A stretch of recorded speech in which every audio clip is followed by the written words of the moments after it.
генерал офицер ахлах төрөөч байлгачдаа. Бэлтгэл болон чөлөөнд байгаа эрхэм хүндэт ахмад аждаа.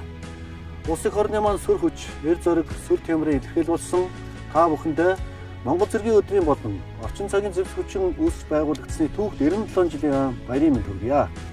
Бидний өвөг дээдс эх орныхоо тусгаар тогтнол, газар шороо, ард түмнийхээ амгалан тавин амьдралын төлөө алтан ам бүлээн цусаа зориулж, ажаадыг умартан тэмцэж ирсэн алдар гавьяаны баатарлаг түүхтэй үлээ.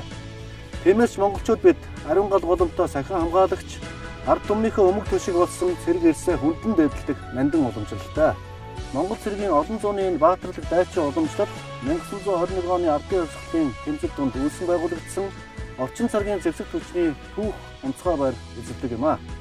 Их Жанжин Сүхбаатар тэргүүтний манлайлсан ардын хувьсгалын их хэрэг нь Монгол түмний олон зууны хүсэл мөрөөдөл 1911 онд эхэлсэн үндэсний эрхчлөөний төлөөх хувьсгалын шууд үргэлжлэл байсан юм. Ардын хувьсгалыг өдөртөн жолоодсон Монгол ардын нам, ардын засгийн газар, хувьсгал ялалтаа баттган бэхжүүлэх, улс орноо батлан хамгаалах зорилго өгөхий ардын журам цэргийг зэгслэн байгуулснаар эх орныхаа тусгаар тогтнолыг ертөнцийн чихнээ дуусган зарласан түүхтэй билээ.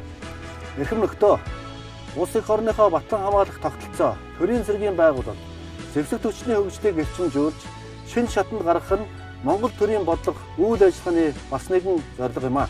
Монгол улсын засгийн газар, улс үндэстнийхээ аюулгүй байдал, батлан хамгаалах зорилтыг улс төр дипломатийн аргаар хангахыг ирмэлцэхийн зэрэгцээ, мэргэжлийн зэрэгт суурилсан чадварлаг зэвсэг түвшинтэй байх, түүнийхээ үүрэг гүйцэтгэх чадвах, боломжийг нэмэгдүүлэх, чиг шугамыг тууштай баримталж, бие бүрэлдэхүүний мэргэжил, зэвсэглэл, техникийн шинжилэл зэрэг зэвсэг түвшний хөгжлийн чанарын үзүүлэлтийг нэн тэргуунд хангахыг чухалчилж байна. Цэргийн албан хаагчдын нийгмийн хамгааллын баталгаа, албан хаах ая тухтай нөхцөлийг бүрдүүлэх, офицер ахлагч нарын орон сууцны хангалт, цалин хууль, урамшуулал, тэтгэр тэтгэмжийн тогтолцооны үр өгөөжийг нэмэгдүүлэх нь батлан хамгаалах тогтолцоо, төрийн цэргийн байгууллага, зэвсэг түвшнийг хөгжүүлэх бодлого үйл ажиллагааны бас нэгэн чухал зорилт байх болно. Зэвсэг түвшин маань манай орны залуу үеийнхний цэрэг эх орон чөмөөжил, иргэний төлөвшил, бие болдог, сэтгэх зүйн хатуужил, сахилга хүмүүжлийн сургууль байсаар ирсэн. Монгол цэргийн эрхэм дайчдаа. Монгол цэргийн болон орчин үеийн зэвсэг түвшин байгуулагдсны баярын өдөр эх орон ард түмнийхээ төлөө алтан амиа өргөсөн баатарлаг элсийнхээ алдар гавьяаг болон үе үеийн ахмад дайчдынхаа чин сэтгэлийн хичээл зүтгэлийг бид эргэн дуусгах ёстой.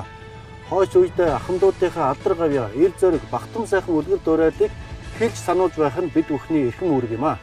Ийм учраас эх орноо батлан хамгаалах ариун үйл хэрэгт залуу нас, эрч хүч, эрдэм боловсролоо харамгүй зориулсан ахмад болон одоо цагт албан үүргээ нэр төртөө биелүүлж байгаа нийт албан хаагчдаа Монгол улсын засгийн газрын нэрийн өмнөөс болон хувьяасаа дахин талархал илэрхийлж чин сэтгэлийн халуун баяр хүргье.